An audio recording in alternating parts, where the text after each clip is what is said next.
Hello, welcome to the video. Today we're gonna take a look at the top teams for the Open Ultra League.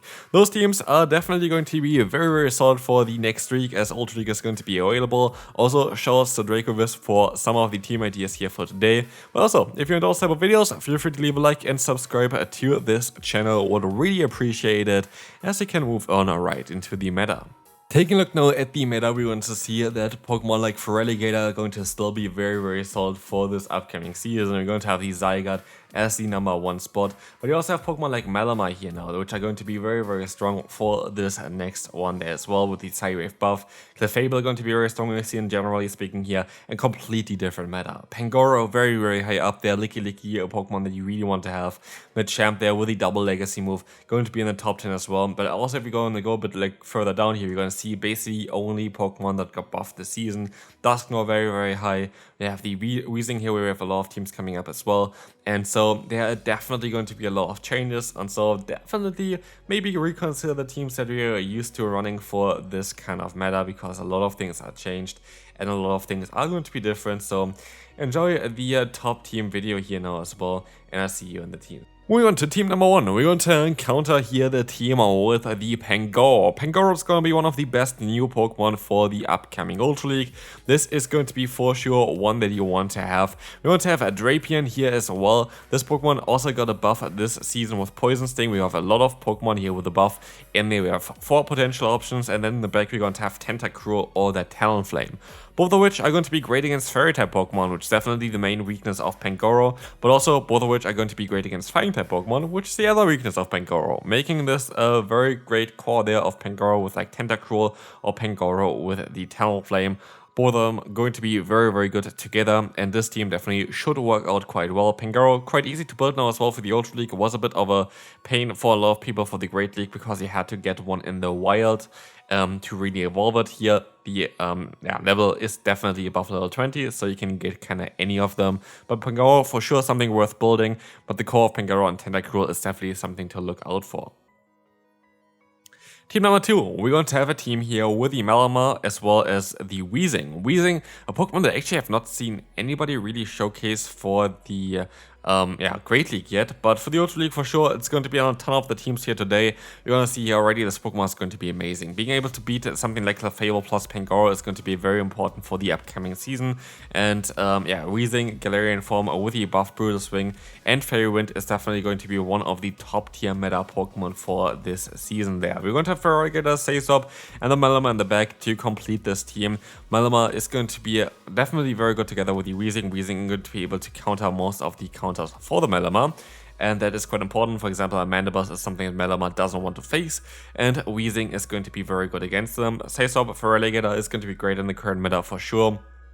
Talked about it before already. Most likely one of the best Pokemon you can currently run. Team #3, we're going to have here the Virizion in the lead. Virizion with the Licky and Moltang in the back, going to give you coverage for the flying type weakness of this Pokemon, as Rollout is going to be super effective, and Moltang can hit it with super effective damage, also like flying type Pokemon with the move Ice Beam. Ice Beam is going to be very important for the current meta anyway, because they're going to be able to beat a Pokemon like the Guzzlord with it, but also you're going to have great matchups against something like a Giratina, which is definitely going to struggle a bit more this season. Licky for sure a great Sazop together as well. Both do basically the same. Miltank a bit better in like the matchup here against Guzzlord, but otherwise Licky has a bit better stats, I think. Together, very good core there. Team was actually suggested also from me, Weedle, from the Dracoviz team, so definitely also a very well-known trainer who suggests this one. I think they also said that you maybe want to run Earthquake on the Licky, which you can, but give you a bit more coverage as well against like Fire-type Pokemon in theory. But yeah, for sure an interesting one here. Also, if you run Earthquake on Licky and use a Sazop, you're gonna get out Steel-type Pokemon, and you're going to be able to punish them a bit easier, which is most likely the main idea behind it. Team #4 is going to be something that I had already similar in a video before, where I had a video about a potential team around Primarina for the new season. That's going to be kind of similar here. That's why we're going to have the Primarina as an alternative option there for the Dusknoir. We're going to have the Cobalion in the lead here, going to be great with the Pokemon in the back here. Drifblim, Sazop, having access to Icy Wind is going to be quite nice, but also you're going to be able to bait out potential answers to those Ghost-type Pokemon while still doing at least some neutral damage, as you really need to get rid of them as against normal types, for example. example, Dusknoir cannot do anything against Dark-type, Dusknoir cannot do anything, but Driftbloom at least has some neutral coverage in that Icy Wind that can be quite important. I have still no idea why Cobalion is so highly ranked, but like it looks so bad on paper. Not too sure, but like Cobalion is like in the top 4 or something now for the Ultra League. Don't know why it's so high up when it looks like this, but it's definitely very fitting for this team here. Team number 5, you most know already from the Open Great League. And yes, you think like Clodsire, this Pokemon does not even get like, I think it gets just barely over 2200 CP at level 50 as like the 100% variant. And you're right with that, but still this Pokemon is apparently going to be able to beat everything in the meta. The typing itself is just so great that you're going to be able to counter Pokemon like Cobalion completely hard-rolling that moveset, or even the Registeel in the meta, and luckily I already have one build from them, but actually Clodsire, while it only gets to 2200 CP, looks like a very solid option for the Open Ultra League, and definitely gonna try this Pokemon out for sure. This team here again going to be very inspired from the Great League teams that you currently see all over the place. Next one, we're going to have Golurk or also the Runerigas in the lead. We're going to have the Ursaring Sasop are going to give you some coverage as well that the lead already has in the Ghost typing. Also, Ursaring going to give you close combat coverage, which is going to help you out against those Rock and Steel type Pokemon, which you can also counter with the Golurk's Mud Slap, which is going to be very, very nice. In the back, we're going to have Clefable, which is mostly the best Fairy type Pokemon. Being able to counter potential Dark type Pokemon going to be very good for this as well. For the Dark types, you also have close combat under the Ursaring, and so it is a very, very balanced team that should work out quite well. One issue might be Talonflame though. Talonflame can be a bit of a trickier one here, but if you would go for Astonish or Mud Slap, you're going to kinda, mitigate this one there. You don't really have the issue then anymore as well. So that would be a potential change for the Golurk to help you out with that matchup. But anyways, this is definitely a very solid team to run.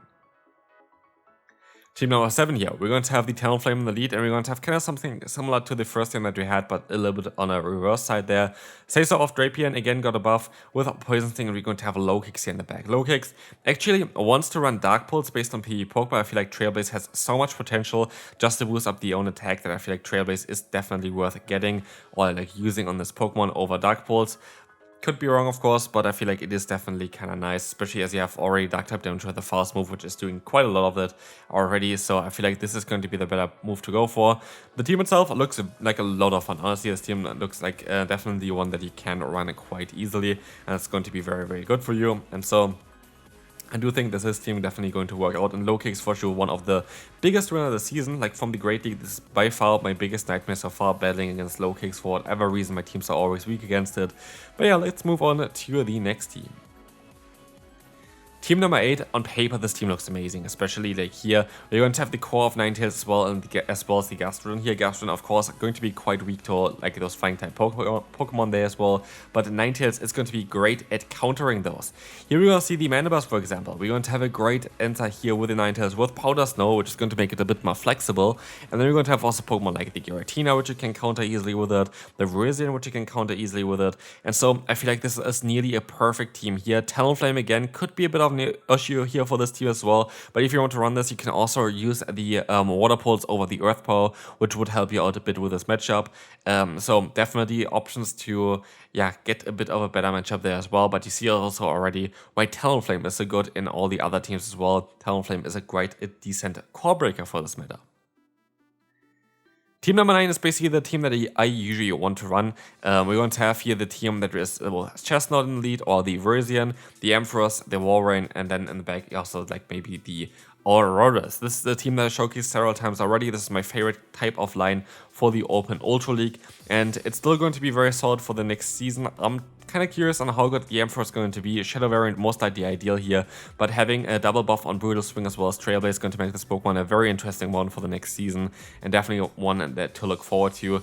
It wasn't really a great one I tried out for the Open Great League so far, but this was mainly down to having way more ground types and basically a Clodsire on every team.